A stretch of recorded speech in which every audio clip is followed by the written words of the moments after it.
en Irak, ¿no? Llegamos al aeropuerto y habían cadáveres por todos lados, al punto que los militares no nos dejaron pasar y nos devolvieron porque no querían que vieran ese desastre, ese desastre.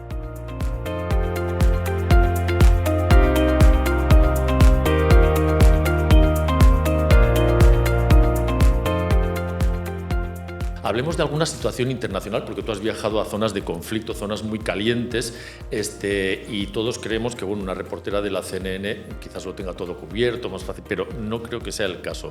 ¿Cómo te has visto? Creo que has estado en Gaza, en sitios donde había guerra. Sí. ¿Cómo te ubicabas tú allí? ¿Cuál era tu composición del lugar? Como pues profesional, eran, como mujer, como periodista. Y sobre todo como madre. Y como madre, correcto. Claro, correcto. ahí te cuestionas y dices, caramba, ¿qué estoy haciendo acá? Vale la pena tomar este riesgo, ¿no? Mis hijos son pequeños, están en casa con su padre. Entonces, te lo piensas 2 veces y tienes que moverte con mucho cuidado. Afortunadamente, bueno, yo iba con una empresa, ¿no?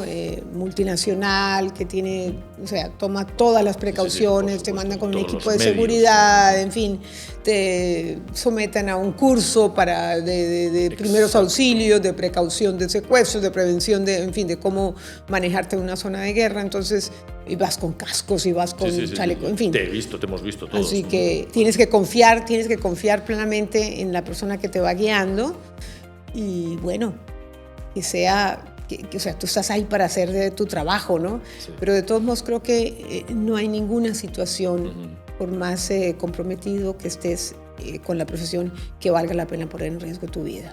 Claro, pero la información nos llega precisamente gracias a aquellos que se juegan el pellejo, ¿no? Que nunca son lo suficientemente reconocidos. ¿Cuál ha sido el sitio más hot en el que tú has estado, en el que sentiste la presencia de la guerra y de la desgracia indiscriminada, causada por el hombre? En Bagdad, ¿no? Llegamos en Irak, ¿no? Llegamos al aeropuerto y habían cadáveres por todos lados, al punto que los militares no nos dejaron pasar y nos devolvieron porque no querían que vieran ese desastre, ese desastre. La carnicería. Exactamente. Entonces, esa fue una de las grandes frustraciones porque obviamente había aterrizado a Bagdad y en Irak yo quería pues, cubrir esa guerra y no nos lo permitieron. Un poco ahí había una censura, o sea, si no había llegado, si no había llegado como en el contingente de periodistas anterior, ya no podías entrar.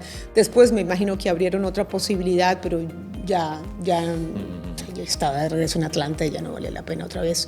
Ya teníamos un corresponsal cerca que enviaron a la zona, pero eso fue horrible, horrible. Y después en América Latina, pues también unas protestas brutales en Paraguay, ¿no?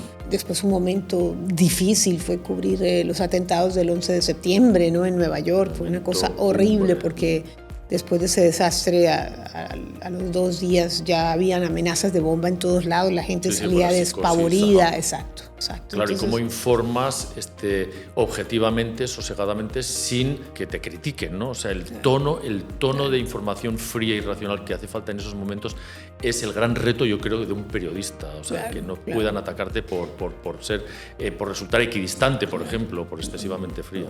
Y además es desgarrador. Tú tienes el micrófono, estás escuchando a alguien y no puedes contener el llanto porque es gente que ha perdido todo, que está buscando a un familiar, que está sepultado bajo esta montaña de escombros en medio de esta tragedia.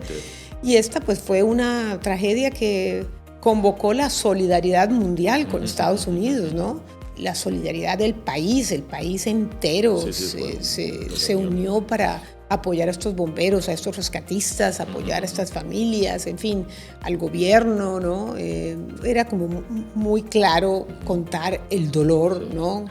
Aparte que fue parte de un momento épico. O sea, ¿te consideras? O sea, ha sido parte de la historia, además. Tal cual. Para mí y para mi vida también fue un antes y un después en mi carrera periodística, en mi manera de ver el mundo, de ver la profesión, de verme a mí misma, porque ahí entendí la naturaleza de la información que yo manejaba. Dije, yo soy portadora diariamente durante tantos años de noticias, de pésimas noticias, de todo lo malo que pasa en el mundo.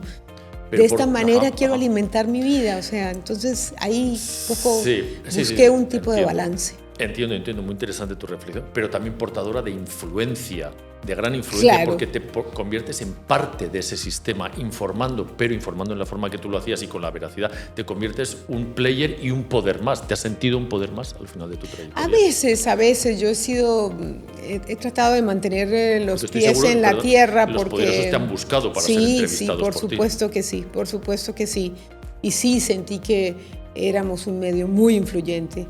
Pero esta labor a veces te hace sentir poderoso, te vuelve muy vanidoso, y creo que ahí saltan las alarmas. Sí, exacto. Ahí saltan las alarmas porque las fuentes empiezan a acercarte y tienes que, no importa qué poderoso sea el que tengas enfrente, siempre tienes que mantener cordón sanitario. Exacto, un cordón sanitario y la guardia en alto, sobre todo de la duda, de la suspicacia, de ver si te están utilizando, en fin, tener ese olfato periodístico para determinar cuáles son las intenciones del que te quiere ofrecer información. Correcto. Así que tienes que manejar, ¿no?, esa línea donde tienes que hacer equilibrismo, ¿no?, porque las fuentes de todos modos hay que consentirlas, porque hay que alimentarlas, hay que mimarlas, porque obviamente te tienes que ganar su confianza, ¿no?